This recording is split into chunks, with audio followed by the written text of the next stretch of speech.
Halo kawan-kawan, kita ketemu lagi di Rayudi Channel.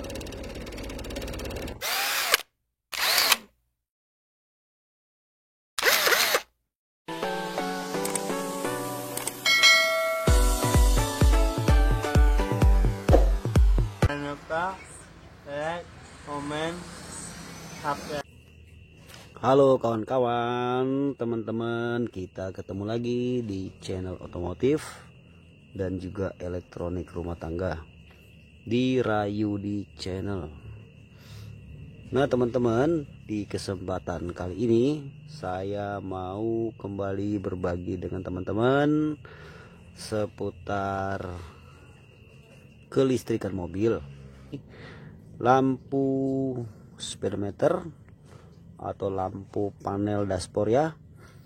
Nah, di sini sebagai contoh saya sudah menyediakan satu buah speedometer untuk mobil Panther lama. Panther 2300 cc seperti ini speedometer contohnya ya. Ini tahun 90. Nah, teman-teman kalau berkendara pada saat malam hari kemudian lampu yang ada di dalam panel ini ya tidak menyala alias gelap gitu ya, maka itu akan sangat mengganggu karena kita tidak bisa melihat jumlah bensin kita berapa banyak yang ada di dalam tangki.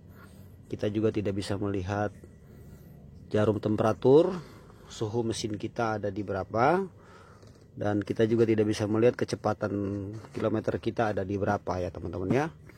Nah, karena ini mobil Panther 23 dan ini Panther lama, maka dia tidak dilengkapi dengan RPM.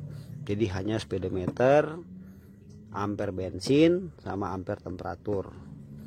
Kemudian di sini ada indikator di bawah ya, ada indikator aki, indikator oli dan rem serta lampu dim.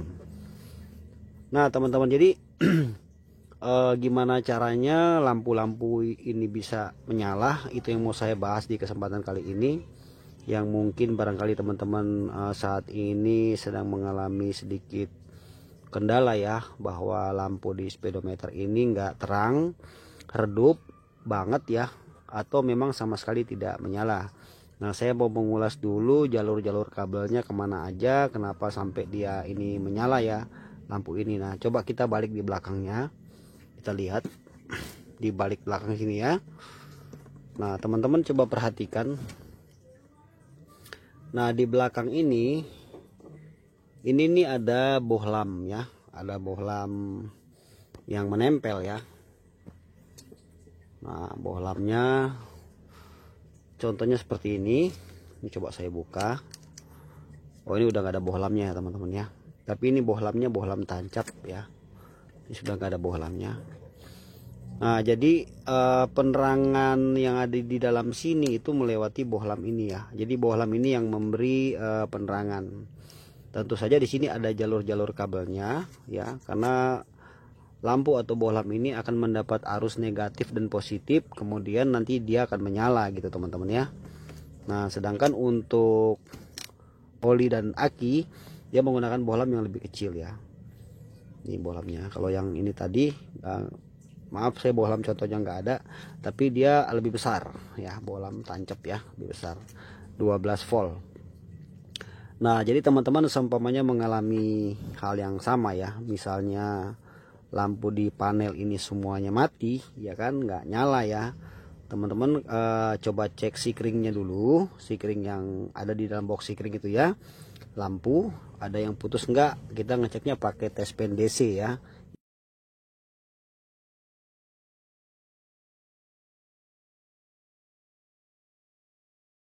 yang ada kabelnya.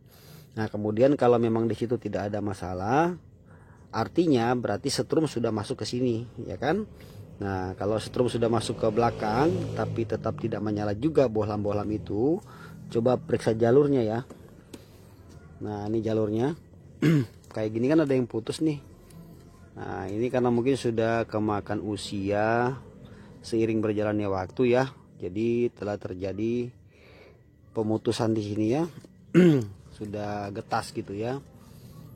Nah, jadi jalur-jalur ini semuanya kita cek, kalau perlu nanti kita pakai multitester. dan sekaligus bagaimana caranya lampu ini kita bisa membuat menjadi lebih terang ya teman-teman ya. Nah, kalau sebenarnya teman-teman ingin membuat lebih terang sebetulnya nggak terlalu sulit ya.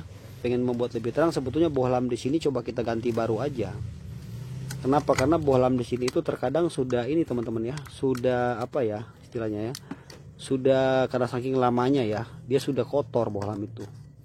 Nah, jadi bohlam di sini tuh kita buka nanti ya kan, terus kita ganti bohlam yang baru sehingga nanti bisa pada saat kena ke sini ya, ke dalam sini, maka akan terang speedometernya.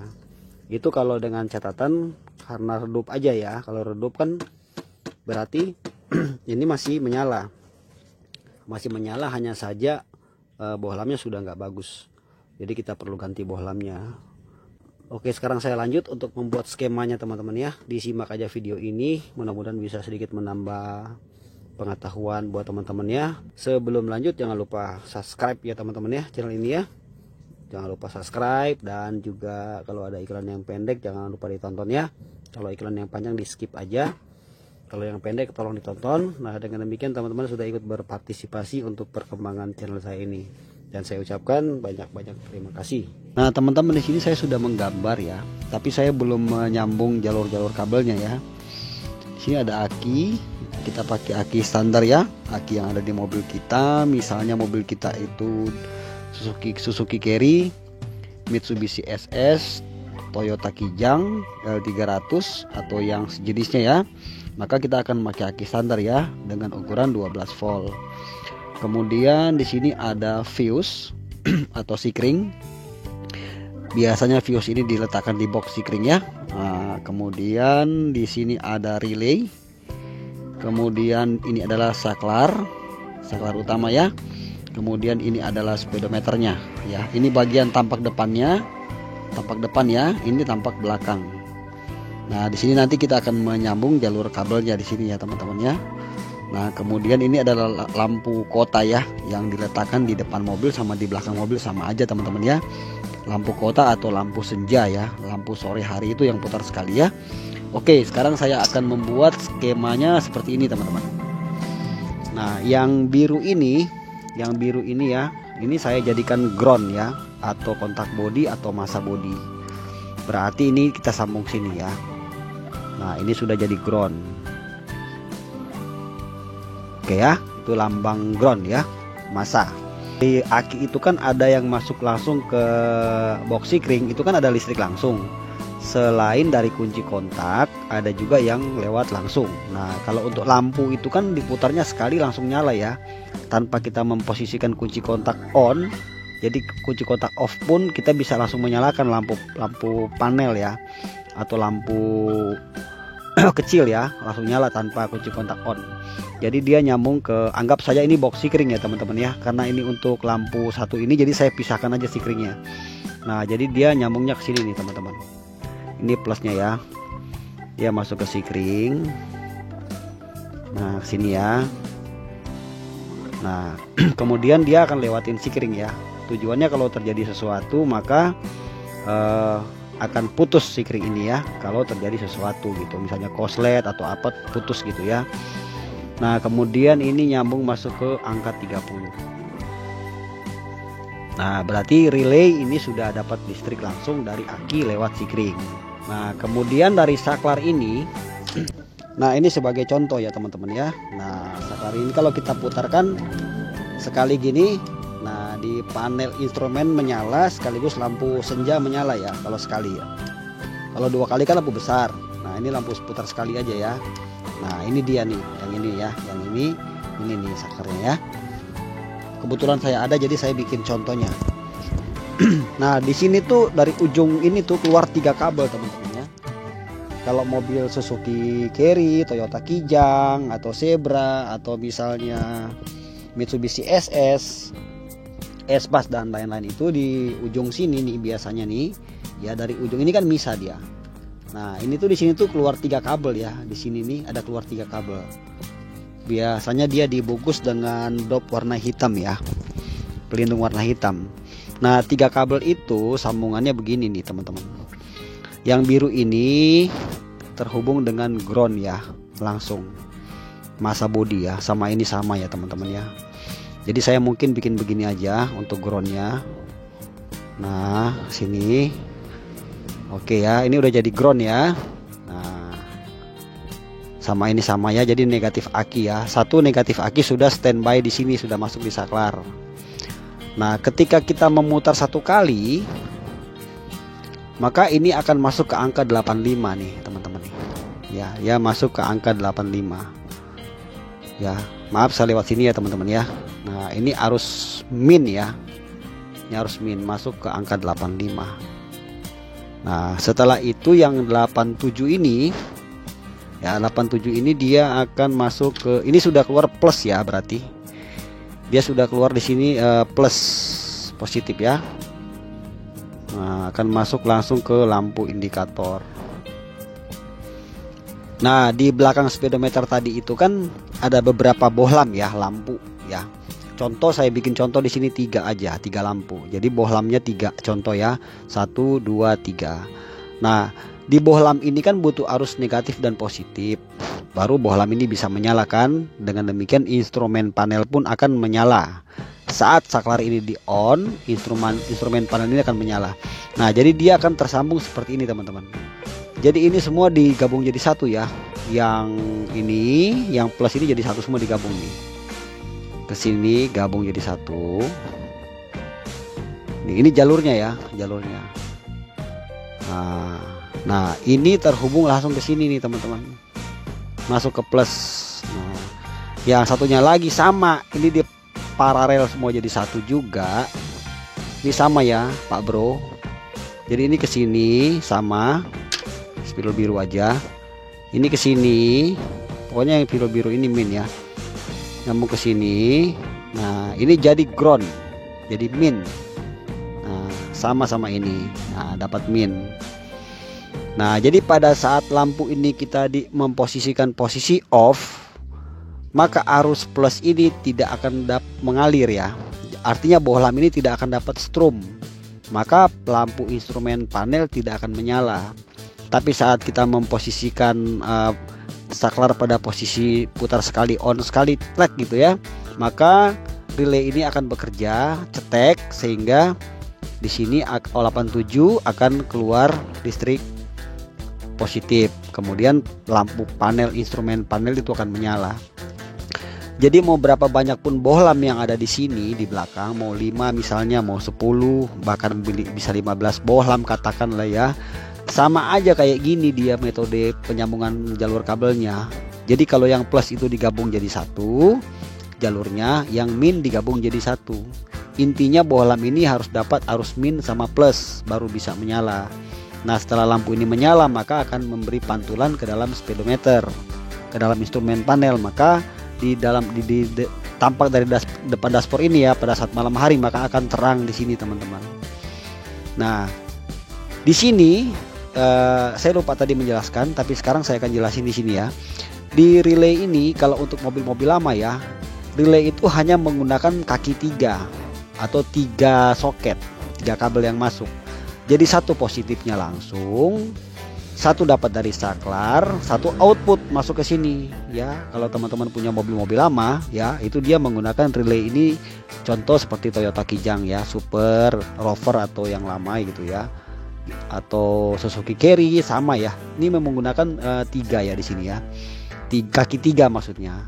Tapi seandainya teman-teman mendapat kaki 4 atau relay kaki 4 maka sama urutannya ya. Ada 85, ada 30, ini angkanya ya. Ada 86, ada 87. Nah, kalau misalnya dia pakai kaki 4 begini, berarti yang 86 ini dapat arus positif, sama aja. Jadi ini tinggal kita sambung ke sini. Nih, sama dia nih. Sini ya, ke 30 jadi 1. Nah, jadi ini dapat plus, ini dapat plus. Hanya di dalam tidak bisa bekerja ya, tidak bisa cetek karena belum ada dapat listrik min, belum ada 85-nya kan. Nah, 85-nya itu dapat dari sini. Saklar dapat dari ground. Nah, jadi ini jalur asli ya, jalur utamanya begini. Nah, ketika kita memposisikan bukan kunci kontak, maaf. Ketika kita memposisikan saklar pada posisi on putar sekali, bukan hanya panel ini yang menyala ya, tapi ini pun menyala lampu kotaknya. Digabung jadi satu dia Pak Bro. Nah, gini nih. Nah ini saya bikin bohlam ya, jadi lampu senja gitu. Nah yang satu lagi ini ground, langsung ke body. Maka saat ini di posisi kita menghidupkan ya lampu, putar sekali cetek, lampu instrumen panel menyala sekaligus lampu yang ada di sini menyala. Tetapi biasanya yang jalur ke sini itu nanti ditambahkan sikring, ada di box sikring ya biasanya, supaya kalau ada terjadi di sini ke koslet maka sikring ini akan putus. Nah teman-teman, ini jalur aslinya, teman-teman silahkan pelajari. Untuk mobil-mobil lama ya, ini untuk mobil-mobil lama teman-teman ya. Kalau mobil yang sekarang itu mungkin sudah ada sedikit perubahan, tapi sebetulnya didasari dari sini dulu ya sistem cara kerjanya. Kalau sekarang kan sudah banyak perubahan ya, untuk jalurnya banyak yang dirubah, relay juga sudah banyak yang dirubah karena kecanggihan ya. Tapi untuk teman-teman yang punya mobil-mobil lama tahun 2000 ke bawah ya, rata-rata masih menggunakan cara yang sama seperti ini. Jadi ketika teman-teman lampu panel ini misalnya mati tiba-tiba ya, redup gitu ya, bukan redup, maaf, mati maksudnya benar-benar nggak nyala gitu ya. Nah teman-teman lihat lampu kotanya. Nah biasanya kalau lampu kota, lampu senja ini putus, maka ini pun akan ikut tidak menyala teman-teman. Itu artinya ada salah satu sikring yang putus yang menuju ke lampu senja dan juga lampu panel instrumen. Cari di situ ya sikring pakai tes pen DC. Nah teman-teman kalau seumpamanya lampunya itu redup, nah teman-teman bisa lakukan seperti pada awal video saya sudah kasih tahu, coba ganti bohlamnya. Tapi misalnya bohlam sudah diganti masih tetap redup juga, teman-teman bisa menambah bohlam kecil ya di depan speedometer. Tapi usahakan tidak mengganggu pemandangan kita saat kita berkendara pada malam hari ya. Jadi jangan mantul gitu maksudnya. Nah teman-teman gampang, kalau misalnya mau bikin bohlam tambahan, pakai bohlam yang kecil aja yang 12 volt itu ya. Kalau misalnya pakai 12 volt jangan banyak-banyak, satu juga cukup ya, udah cukup terang itu teman-teman. Pakai lampu yang kecil, bohlam tancap yang kecil itu. Nah kemudian tinggal dihubungkan aja. Jadi teman-teman gunakan tes pen DC, cari di belakang speedometer ini, cabut soketnya. Teman-teman gunakan tes pen DC, cari ya, saat kita memutar ini satu kali, nanti tes pen DC itu akan menyala. Cari di situ yang keluar plus. Kalau keluar di situ keluar plus, berarti itu yang kita paralel ke lampu yang mau kita pasang tambahan itu. Nah kalau ini yang diputar satu kali lagi, ini lampunya larinya ke lampu besar.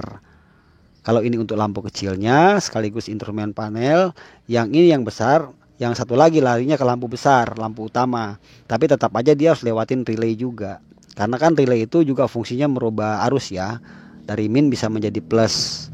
Nah teman-teman, jadi mungkin teman-teman sudah bisa sedikit memahami sebagai gambarannya yang sudah saya jelaskan di ini ya, di beberapa menit ini teman-teman ya. Dan mudah-mudahan teman-teman bisa mempelajarinya lagi. Apabila gambar saya kurang begitu bagus, teman-teman bisa menggambar ulang ya sekali lagi ya, supaya teman-teman bisa memahami betul-betul. Nah mungkin begitu aja teman-teman yang bisa saya bagikan di kesempatan kali ini. Tetap teman-teman dukung channel ini ya, jangan lupa di subscribe. Dan saya selalu berharap setiap konten yang saya buat, saya upload bisa menjadi satu manfaat ya buat teman-teman. Dan juga bisa menambah-nambah ilmu pengetahuan kita, supaya kita paham sedikit mengenai dasar-dasar kelistrikan mobil. Demikian teman-teman, akhir kata terima kasih sudah mengikuti video ini dari awal sampai selesai. Saya ucapkan salam sukses buat kita semuanya. Nanti kita ketemu di video-video saya yang terbaru. Dan thank you, sampai ketemu lagi. Bye.